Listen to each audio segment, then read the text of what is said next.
So VONNYA Pettigrew, how you been? I am super. Thank Well, you.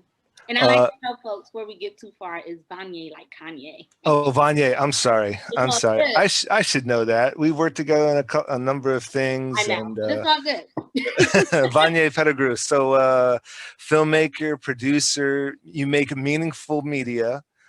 Root Branch, you're still with Root Branch? You're still running that? Absolutely, yes. Fantastic, fantastic. So, you and I, we go back to the Discovery days, and then we did a bunch of independent, freelance Yeah. stuff, and um, I'm so happy to hear Root Branch is still kicking it. But VONNYA, tell us a little bit more about yourself, what you do, and what you've been up to. All right. Well, thank you first off, Glenn, for having me. Again, I am Vanye Pettigrew, CEO and founder of Root Branch Productions and Film Academy. We have been in business now since 2006, so 14 years in business. We are a full service media production firm, communications firm, doing all that great stuff that we do for government agencies and corporations, creating training videos, PSAs, commercials, short films, documentaries. But we also have a film academy, which is our learning side of our business. And through our film academy, we partner with school districts. Particularly, we're here in Baltimore, so we partner with the Baltimore City School District to offer digital media arts instruction to students in grades K through 12. So to give a short example, so when you were in school and you would go to music and art and gym class, now students have the option of taking filmmaking at their school with one of my instructors at their school. And so, yeah, that's essentially who we are and what we've been up to. Awesome, awesome. So um, how would you say you've been impacted by the quarantine? Oh man. So so again, because we are a film academy, I would say maybe um I don't know, 40% of our business comes from our work with schools. And so when COVID hit, school closed. That meant, oh snap, what are we all going to do? So I have all of these instructors that are out of work. And, we were really like just kind of taking like, had to take a step back. But believe it or not, the pandemic and all of this quarantine and the whole virtual space, it created some incredible opportunities for us as a business to pivot.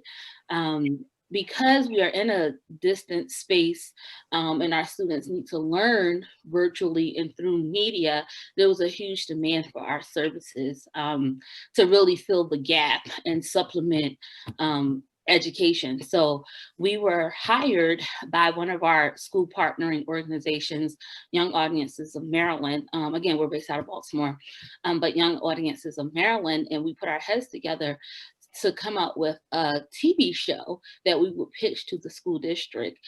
So here's kind of the play down on what happened. School closed, all the kids went home. They were trying to figure out, okay, what we're going to do with the children. They sent them home with like a packet.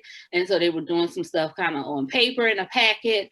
And so Young Audience and I, we took that packet and we turned those lessons into curriculum that can be taught, but in the form of a 30-minute TV show. And so the show was called Arts and Learning Kids, and Root Branch created all the show opening, the graphics, and all of that for the show. And between March, when school first closed, through the summer, end of July, we did what we call two seasons. We did it during the school year season, and then we did a summer season. But between those two seasons, we created 105 30-minute episodes. And Wow. so, yes, wow. And the show is actually really incredible. It's for grades pre-K through fifth grade. It's broken up into 3 grade bands. So it's like a pre-K kindergarten, then a first and second grade, and then third through fifth. And because Young Audience is known for art integration, they have this pool of teaching artists who teach everything from music to dance to theater. And so we coupled that with the lessons that were in the lesson plans that were more literature and math, science, social studies, that sort of thing. And we created really unique and fun elements that combine both teaching the core academic content mixed with an art form. And like I said, Root Branch, we shot it, we edited, and we cranked out 105 episodes. And so it's been an incredible ride, a lot of content created in a short amount of time. But that was just one of several projects that we completed at the onset of COVID. Before we even pitched the show, I came up with an idea to launch a video contest. And so it's called the Root Branch Video Contest, Kids on COVID-19. And, I reached out to my Goldman Sachs 10KSB business community here in Baltimore, and received some tremendous support and financial backing from T. Rowe Price Foundation and Bloomberg Philanthropies to fund the contest. And we were able to launch a national contest. If I can screen share, I can show you the website. Let me see. Absolutely. Oh, that's still you. Am I screen sharing, or are you? I'm not screen sharing, so you should be able to launch that. And there it is. I see it popping up. All right, here we go. Can you see me? Yep, still see you. Can you see can you see the screen? Yep. Branch Video Contest? Yes, okay. Absolutely. So we designed this page. So COVID hit, school closed that Friday. By that Monday, I was receiving funding to launch a contest. And so it started out as something locally I was doing in Maryland. But again, through social media and with it being in a virtual space, we received inquiries from all over, people, in other states saying, hey, can my kid participate in this?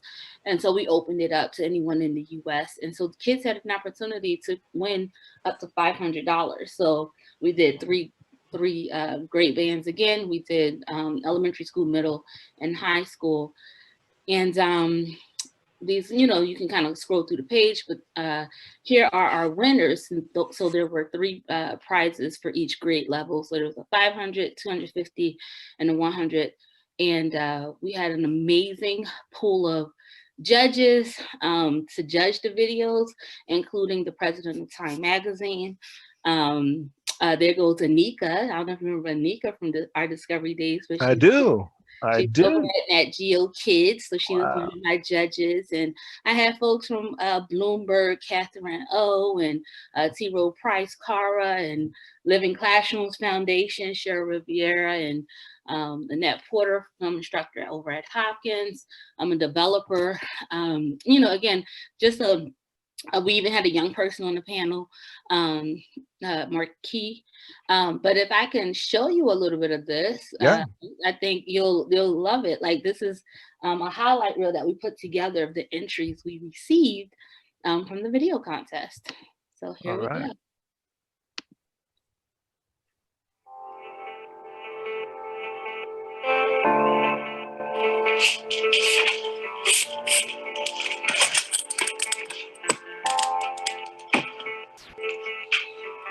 Okay, now we can get started. To keep up the hygiene by washing your hands for 20 seconds. Today I want to tell you a little about my experience dealing with the COVID-19 pandemic. When I'm done my school break, I'll just go take a walk or sit on my porch, because I know if I'm sitting in the house looking at the same walls every day, I'm gonna go crazy. I'm gonna go crazy. Avoiding to go places where there's large gatherings.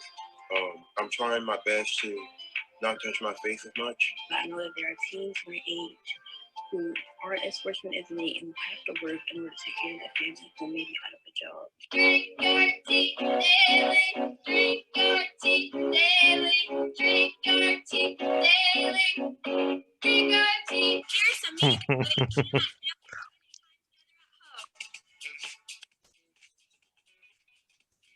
Work hard to protect yourself, you're protecting other people.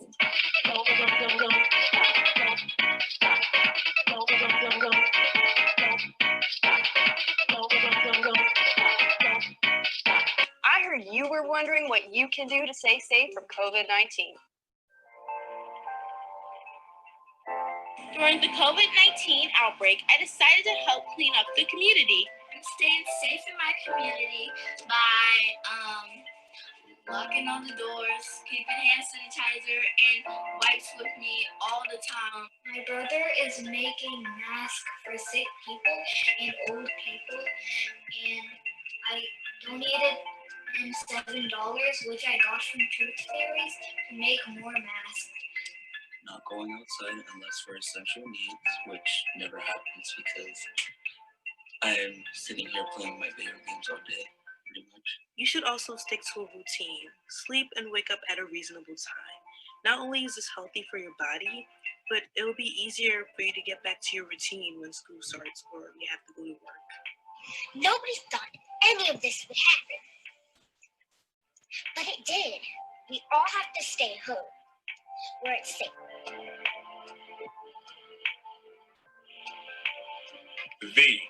Vision. This is the perfect time for you to sit back and really think about your goals and your vision in life. Make sure you stay in your home and be safe and have fun and learn.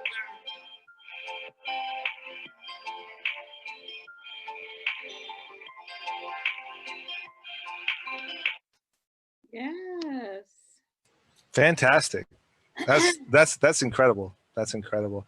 And like, I remember when I think when we teamed up freelance wise, I kind of remember, I think Root Ranch was kind of in the beginning stages, and I'm just blown away and so happy that you stuck with it and you kept doing that. But I mean, these kids are really, these kids are far more smarter than I was when I was a kid, man. Jeez. But I think it's unfair because they have iPhones, and they got like, they got editing software on their iPhone. They shoot it, then they swipe, and then they edit, and then they swipe, and they upload it, and then they swipe, and it's like, and it's amazing. So yeah. And you know, one of the reasons why I shared this was because when I'm trying to explain what we do with kids, sometimes it's hard for people to understand. Yeah. But when you just see something as simple as that, it's like, oh my gosh, these kids are incredible. Like the level at which they are able to develop media content and the level of awareness that they have to what's going on. And that's really been what the success of our program has been about, because we believe and we stand firmly on youth voice. So, you know, as adults, sometimes we take for granted that these same things that are impacting us, that are scary to us. COVID is scary. There's a lot going on, but no one turned their attention, their lens to the kids to ask them, how does this make you feel? How are you dealing with this? So I launched that contest, like literally when it really got serious. And as adults, we were still trying to figure out what we were going to do with the kids. Like at the time, we were only going to be closed for 2 weeks. So when I launched the contest, it was a 2-week contest. Then it turned into a 3-week contest. And then it was like, we're not going back to school. And now it was like, okay, we need to come up with some other things. But this at least occupied their time and attention, and allowed them a safe space to channel their emotions and their feelings, and using media as a way to advocate for themselves. And that's really what Root Ranch Academy is all about. Well, like, you know, just generally like channeling all that they're dealing with into creativity. And my guess would be that you actually, you and Root Ranch and the kids involved probably produced more during quarantine than you have maybe prior, because there's a lot of content. Yeah. I mean, you know, I've spoken in virtual youth conferences where I've done video projects during my sessions with the young people. I mean, it's just so much. You have COVID going on, you have Black Lives Matter, you have so much that are going on. I mean, they're aware, like it's impacting them, what's going on with the presidency, the election. Like they're young, but they're paying attention. They're at home with their parents, so they're hearing the conversations around these issues, you know, probably more so than ever before. So it's a lot for them to process, and so we want to create that space so that they can be able to do that. Yeah, I mean, me and the wife, we just had a kid as well, and you know, slipped right under that quarantine thing where, you know, everything was, you know, kind of per usual, you know, the old normal as far as hospital goes and visitors and family can come over, and and we just really lucked out the second we kind of settled into the house with the kid. That's when quarantine hit. And so you're right, I think the kid is going to have for his first couple of years, he's going to have a very different kind of hands-on 24/7 kind of upbringing than maybe I did, or my wife had growing up. Is that we've just been hands-on 24/7. Yeah. And I've brought this up a number of times on this show, where you and I growing up, we always heard about our first crawl, first word, first walk. Mm-hmm. And it was like three, like the top three, the top four. But right. with us, it's been just the micro evolutions. The coos turning into cackles, turning into giggles, turning into full blown laughter.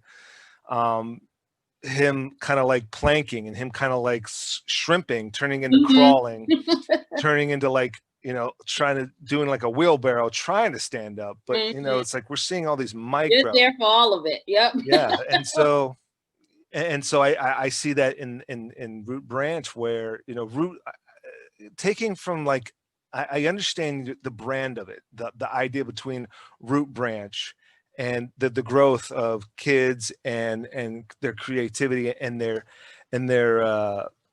use of media.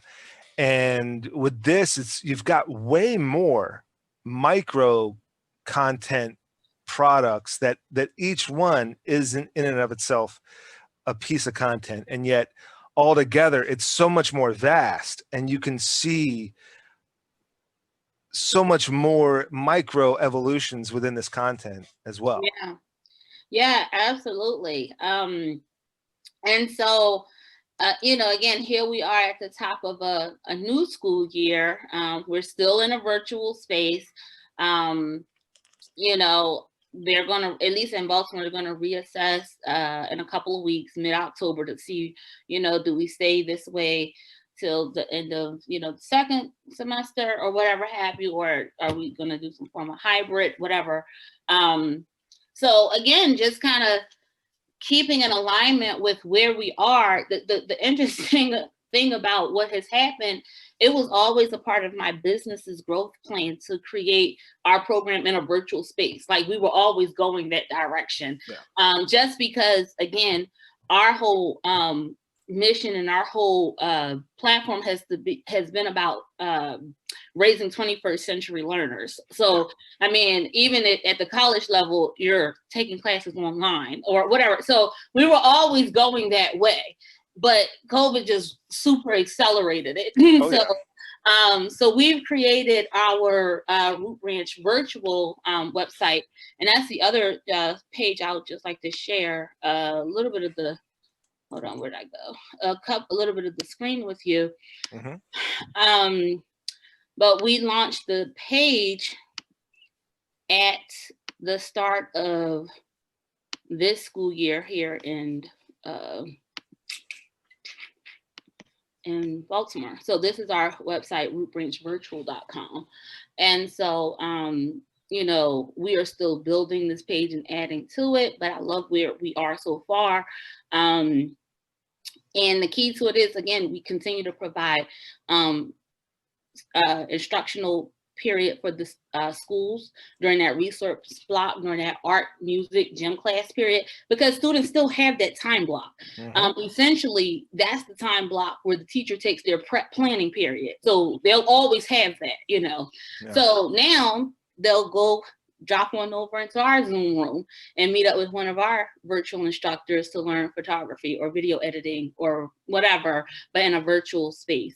And then we also offer after school programming. We have pre-recorded lessons, and then pay as you go. So this is where it's not even tied to your school. So your kid, wherever you live, or, if you're in Virginia, Ohio, whatever, and you're looking for instructor-led classes for your student, you can sign them up following our course catalog.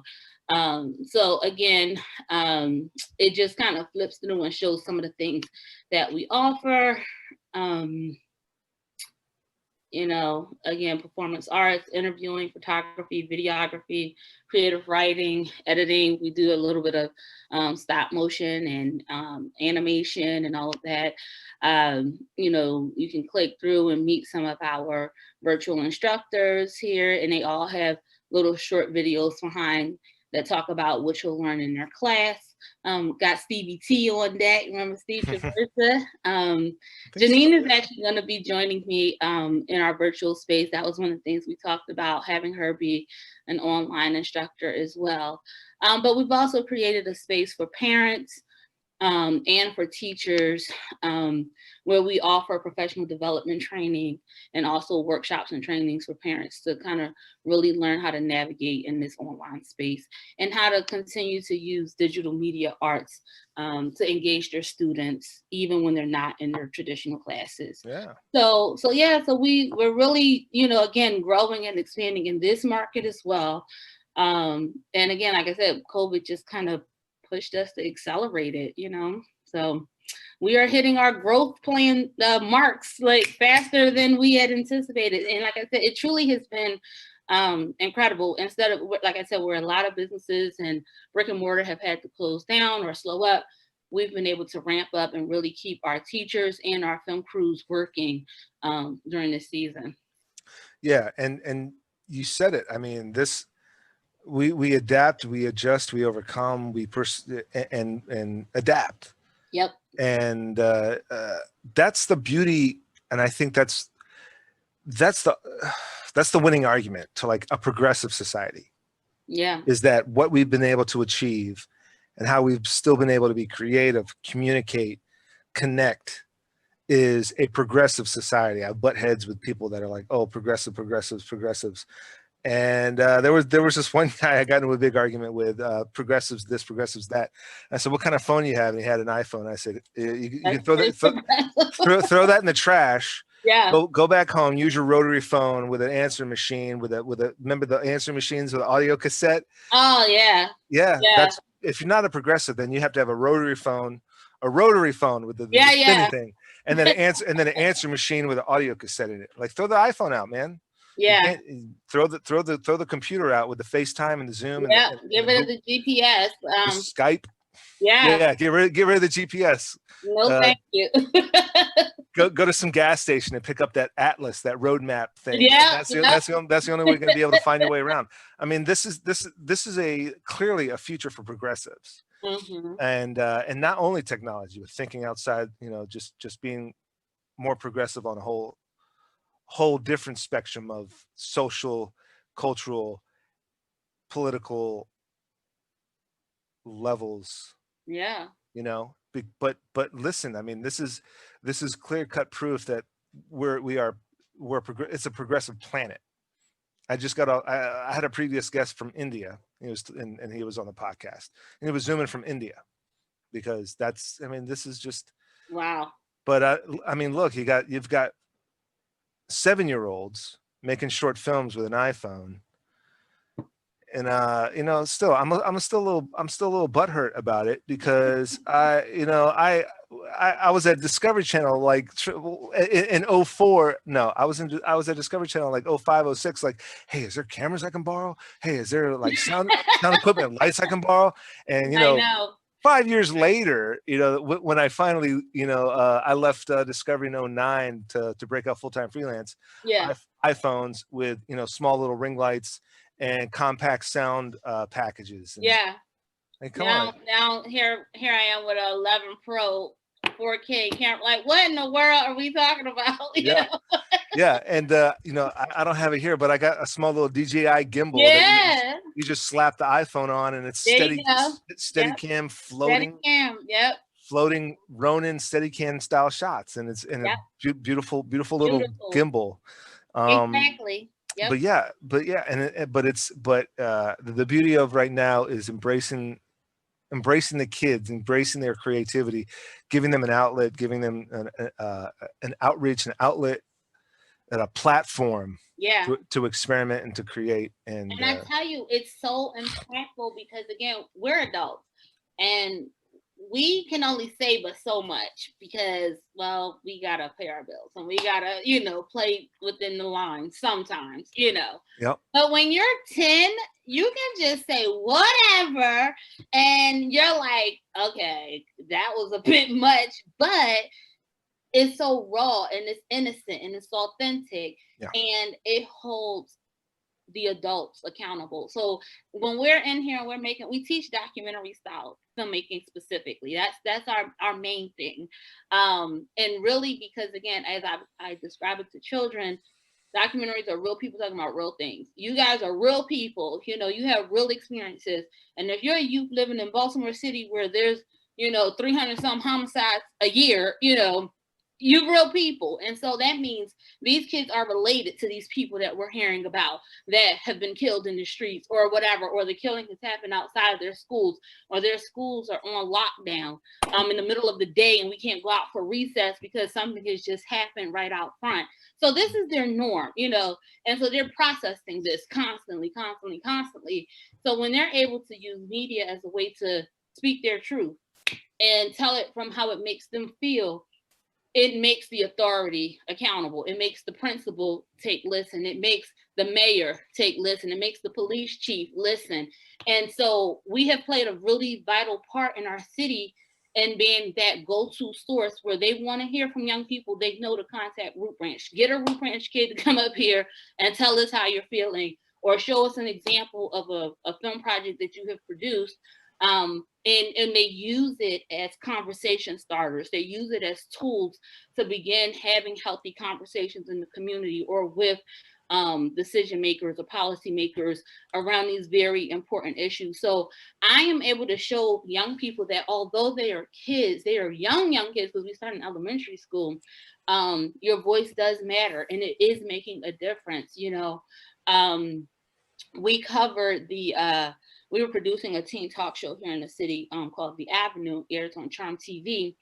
And we were covering the March for Our Lives rally in Washington, D.C., the rally that was led by children after all of the school shootings had happened.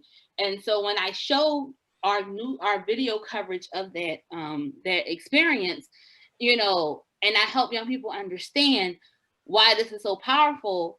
Although these are kids that are leading this march on Washington, they're 16, 17-year-olds, which means come next election at that particular time, they'll be old enough to vote. So they're letting, those policymakers know that I might be 16, 17 right now, but I'm well aware of what's going on. I'm well aware of policy. And as soon as I'm old enough to vote, me and my million other teenager friends are going to get together and vote you out. Like that captures somebody's attention, yes. You can just dismiss and go, those little kids, I'm not worried about them kids. They don't really know.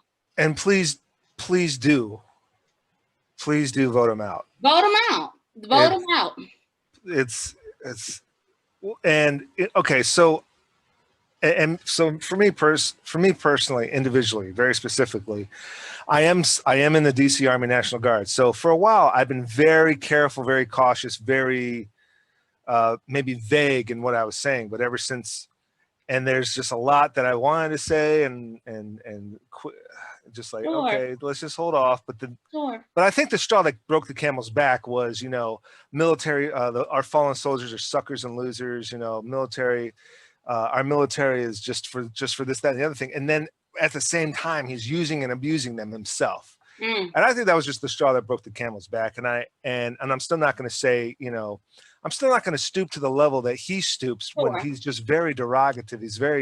He's very immature and derogative in the way he approaches things. For the past 4 years, he just talks like a frat boy. Yeah. So there's just vote him out. I mean, it's that simple. I mean, he's trying to, without saying the wrong thing right now, I can't, maybe in 3 or 4 years I'll be really opinionated and loose-lipped about it. And that's why I say again, kids can say whatever they're going to say. That's the beauty of it. That's the beauty of it. And they're not wrong in their interpretation of what they see and what is happening, I'll tell you what, one of the best movies I saw about how to be diplomatic was The Insider with Pacino and Russell Crowe. You ever seen The Insider? No. So Pacino works for 60 Minutes and he's trying to get Russell Crowe plays Jeffrey Wygant, I believe his name was, insider on the tobacco company. So he goes, okay, if I'm right, don't say anything. But if I'm wrong, say no.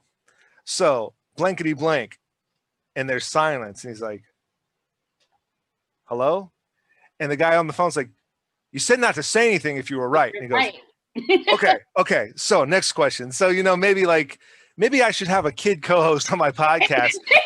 just start running his mouth, and I'll say, like, listen, if I disagree, if I say nothing, if I think you're wrong and I disagree with you, I might have to say something. And the kid just goes off, and I'm like, let him run with it, right? yeah. Hey, he said it, not me. Exactly. So, but anyway, but you know, back to the point. You know, it's like you're absolutely right. This kid is fifth. Well, by the time this 14, 15, 16-year-old kid now is able to vote, he's going to be out anyway. Yeah. Unless he makes it. Unless what?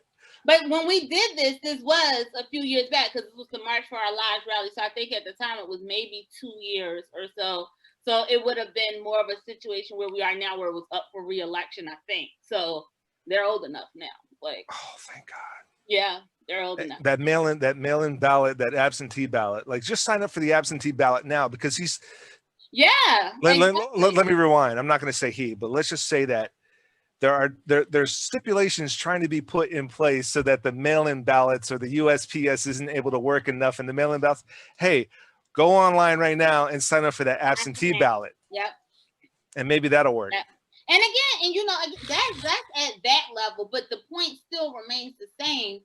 You can affect what happens at each of these levels, your local government, you know what I mean? Like, because like I said, we give Baltimore a run here, you know, like our young people are really speaking up, and they value, you know, youth voice. And like I said, the particular show that I was describing, The Avenue, it is produced by the mayor's office. So, you know, for them to allocate budget for me to come into the studio and work with teams around the city to produce. Remember, we used to have, I don't know if you remember, Teen Summit used to come on back in the day. So it's sort of like a Baltimore's version of 106 in Park mixed with Teen Summit.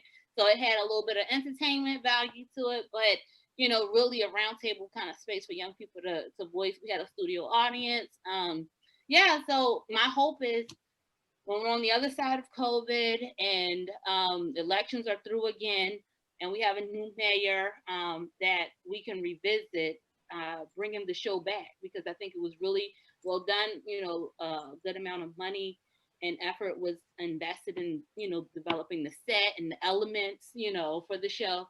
And I think if it's, especially now, like, you know, people are even more in tune and want to have voice. So I think it's even more receptive. Well, my question is, from a producer standpoint, from an adult standpoint, and just, you know, directing the kids, what's the rules put in place to keep these kids kind of organized? You know, like if it's a round table of kids, it's like, do they have to pass a ball around, or do they have to pass, you know, like a baton or a mic?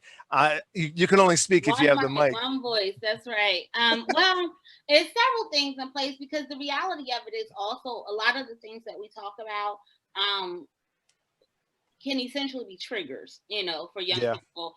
And so we want to make sure that we have the full support of the school and the counselors and all of that. Because again, you talk about the violence in the city, or, you know, gun violence or anything like that, and then someone will think about something. Or if you're talking about just grief in general, our students are grieving because of death, but they're also grieving because of parents being incarcerated. Like, you just never know, like, it could just run the gamut. So I definitely run a class where there's a lot of crying that happens, you know, but it's okay. You know what I mean? And it's empowering to know that they view me, they view us as trusting adults that they can talk to, that they can open up to, and actually get some help. Because once they kind of give a little bit of opening up, we can get them the help that they need. And they have probably been carrying a lot of this for such a long time. Sure. Yeah. And look, and I don't want this to come off the wrong way, but I think it was important for us to have some of the top tier leaders we have now. to really throw a wrench into the gears, to Oh, really, yeah. to really, Expose some things. you know, for the crap to really hit the fan. Yep. For people to like, this is just getting out of hand. And, you know, we've had good ones, we've had bad ones, Yeah. but then it's just like, how ridiculous is the system to where someone can just be so disrespectful and so complacent, so what's the word? Just, you know, just letting crap happen that I don't think there's been such a civil and social outcry since the 60s and the 90s. Yeah. The 60s and the 90s. Because we haven't had a Million Man March since, Yeah. I think that was 96. Yeah. And so it's just been, and now it's just every day. Sometimes, and sometimes it's out of control. Sometimes it's done the wrong way. But quite recently, it's been 50-50. But there's a lot of it, a lot of marches and protests done the right way, and it's a wake up, and it's a wake up call. And I think these kids are kind of seeing both sides, and I hope not confused. Yeah. You know, I'm afraid that these kids are getting confused and angry at things that they don't yet understand. But at the same time, these kids are smarter than we were when we were a kid. These kids are a lot smarter. Yeah. You know, and you know, stereotypically, oh, these kids are from the inner city schools and they don't have like, bro, these kids are way smarter. As they say, they're woke. They're very, yeah, they really are, and they're just seeing so many different things from so many different points of view. They're creating their own point of view. Absolutely. And so that's where, again, we come in with teaching using media as activism, because although you're young, y'all have more followers than me, you know. So if you could create your own memes or your own short videos to really be a change agent, even at your age, you know, you will inspire other young people to do the same and follow suit. So they're changing what's normal, you know. So yeah, so we do all sorts of trainings around how to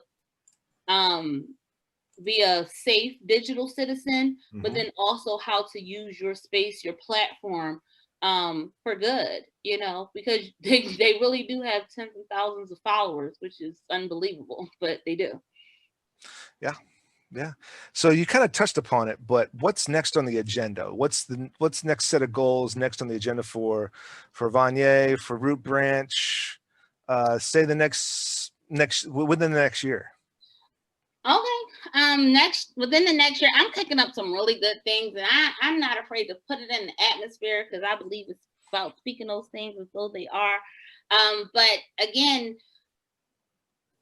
for most of this time that I've had offices before, I've had like more corporate like offices. Because again, the kind of work that we do, we're always out. We're inside the school, we go out on shoots, whatever. So I never really had a need for a studio per se. But now that we are in this space because of COVID, I'm actually in the process of working with developers to purchase a building in Baltimore to build Root Branch Studios. And again, I shared with you prior to we started formally on the call, you know, we completed the COVID compliance certification. And with us doing larger projects like this series, the TV series and that sort of thing, I want to bring that production work in-house. But I want to be in an environment that I know is COVID compliant, that is safe, that is large enough that cast and crew can spread out, that, you know, we're not on top of each other. Because again, when, you know, COVID hit, we pivoted. And so we were able to film the show literally in one of our clients. They have several buildings that they work out of, but in their office, you know, sort of like in like one of their classroom training spaces. But we were able to successfully do that because everybody else in the building was working from home. So the whole building was empty, you know, but we suspect at some point they will come back to work, and we can't just have like you know, 3 camera setup and all these lights in the middle of their lobby when they The come good back. old days. Yeah, you know. Yeah. So I want to be able to create that space. So a part of the building infrastructure that I'm developing would be a studio with artist lofts, live workspaces that artists can also rent, live out of, as a part of the whole development itself. We want to be able to provide more resources to you know, the art community here. We are a for-profit business, but because we do so much work with young people, people often mistaken us for being a nonprofit, but we are not. However, I am forming a nonprofit organization after 14 years in business. But I am forming a nonprofit, but again, to provide outreach and support to artists and to our young learners as well. So those are some of the big things that I have happening in the air. I want to continue to develop out Root Branch Virtual and get that to a point where it's kind of running in some ways automated, where, you know, you can just go wherever you live, whatever time of the night it is, and sign up for class, watch. It's sort of like master class, but for kids, you know. Mhm. Oh yeah. So that's where we're kind of going with that. And just really freeing myself up to be able to do more of the things like this that I enjoy. I do a lot of public speaking, a lot of guest speaking, on working with youth, as well as and engaging youth in a meaningful way, as well as you know, teaching folks on how to really use media. And now that I truly believe, you know, because of COVID, this is our new norm. So you can't just skate by anymore. You really got to know this thing. And you don't want to learn the hard way, not really protecting yourself and not being safe in this space just because you didn't know. So really offering trainings and workshops and speaking engagements, and vacationing more. I mean, hey, you know. Yeah, I mean, listen, it's a tricky balance as far as the nonprofit versus profit. Yeah. Listen, I mean, I would be quick to work on gigs that help kids, but at the same time, I would probably take a lesser day rate or a lesser week rate and work longer hours per Because day. you would be that committed to the cause. You know, because it would be for a cause, but at the same time, listen, my kid needs some formula. The wife needs the lights on and the electricity on. So you know, I get it. It's a tricky balance.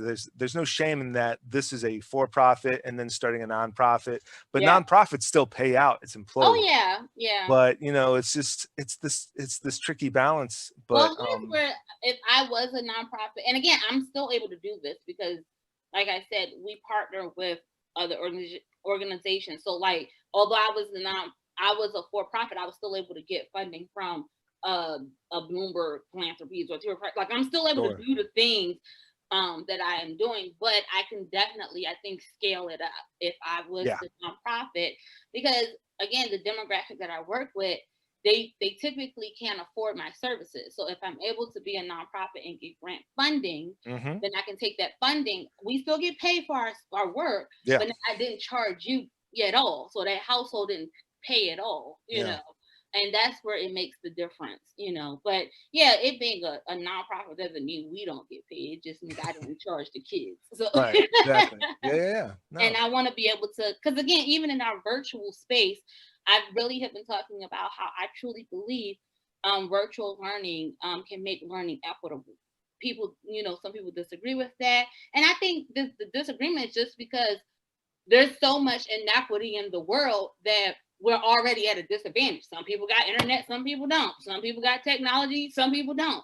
But if we actually leveled the playing field and everybody had the internet, like if we just all had the internet, like we get free water, you know, like then you are leveling the playing field. Now we don't have to worry about, can you log in? Do you have Xfinity or whatever, you know?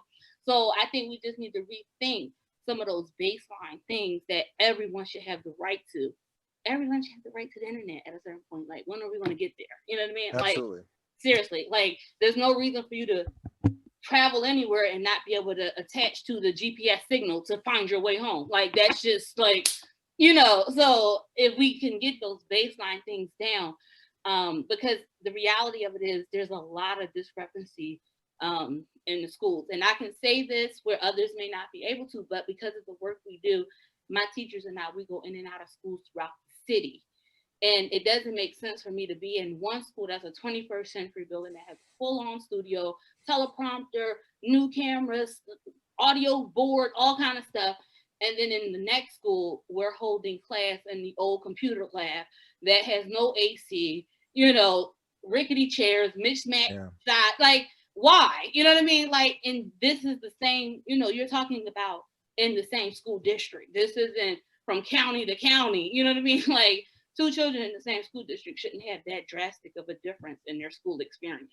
Yeah. And that's the reality that they're experiencing right now. However, if everybody's at home, granted, yes, your home life is all very different, but when you tune into your computer, just as when you turn into your TV, your computer serves as a form of escapism. You see what I'm saying? So you can focus in on what's going on with your teacher in that classroom and all of those other elements. So we don't got AC or we don't have it. You know what I mean? It's not necessarily the variable. So yeah, we just got a lot of work ahead of us. And again, I truly see when it comes to academics and education, COVID being a blessing because it forces us to deal with the inequality between building to building.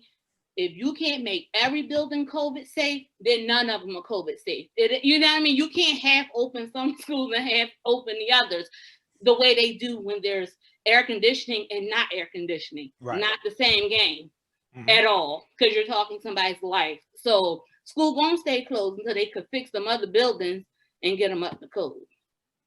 Absolutely. Yeah.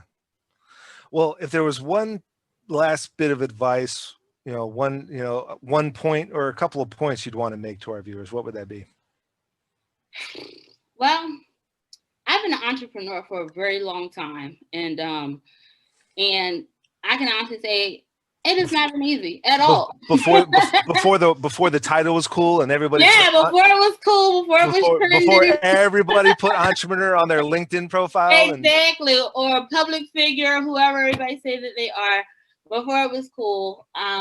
It's not easy, but if you really do the due diligence and learn how to run the business of this, because I know a lot of your viewers are media people as well.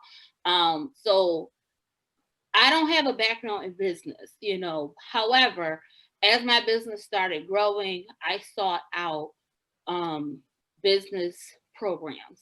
And so my most recent, and I mentioned it earlier, but my most recent is the Goldman Sachs 10,000 Small Business Program, which is an incredible program.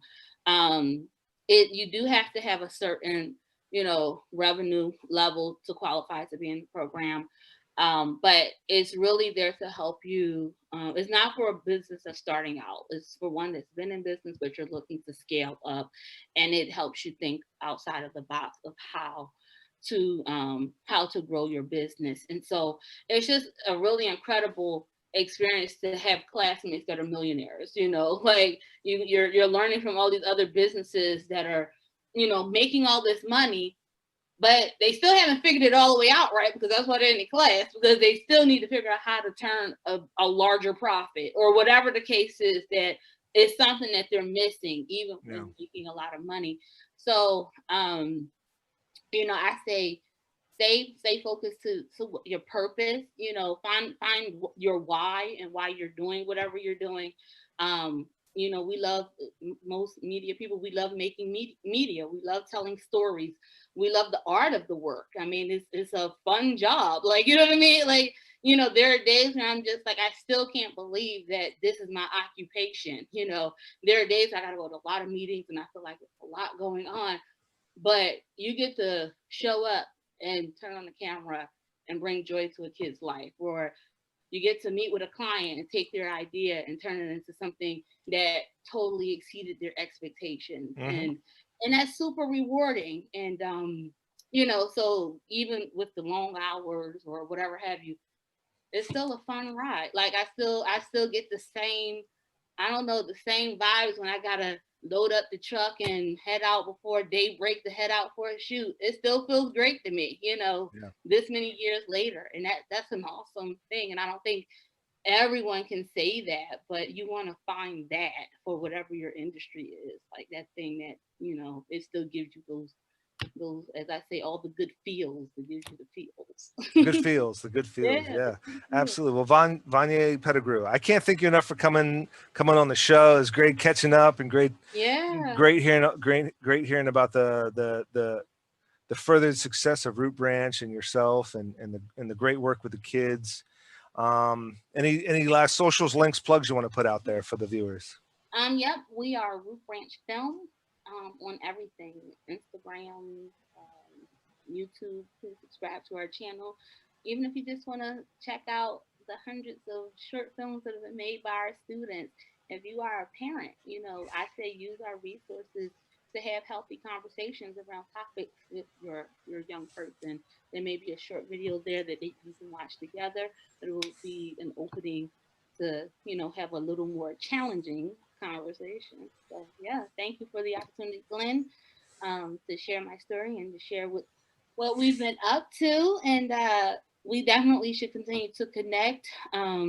Again, I mean, we're always doing production, so there may be some freelance collabo opportunities down the road. So let's talk about how we can do that. Yeah, the second this vaccine comes out, I'll be back on set. I'm kind of doing okay for teleworking. It's mostly corporate industrial, or it's like or it's like this podcast and maybe some ultra micro budgeted things. But I mean, I'm a COVID compliance officer also, so I would drive to those sets. Sure. I would work on set as that, because then I would run it and I'd be ultra strict and ultra psychotic about masks. What area are you in? Where are you? I'm in Montgomery County, Maryland. So right outside. Yeah, right. But that really might work, because again, since we took the training, I'm an officer too, but I can't really be an officer on my own set. Right. So right. That was like rule number one on the test. Yeah, it's like, I was like, well, I'm still doing it because I need to know what the ins and outs are. Well, it doesn't hurt that you are one if you're director, producer, AD. Right. And you can enforce compliance. Exactly. But yeah, you pretty much need a COVID compliance officer that is solely a COVID compliance officer. But because I know now someone else is relatively local that is one, and that might be, if you're, you know, up for that kind of thing. But yeah, again, hopefully these days will be behind us soon enough and we can it's only temporary. It's only temporary. It's just a super flu, and they found a vaccine for SARS, and they found a vaccine for the flu shot. They found a vaccine for all the other flus. So they're gonna get a vaccine for this. It's just a matter of when. It's not a matter not a matter of if, it's a matter of when. So that's just that. So so the matter of when is how long I'm going to be teleworking and live and doing virtual work. So, but yeah, VONNYA, it was a blast.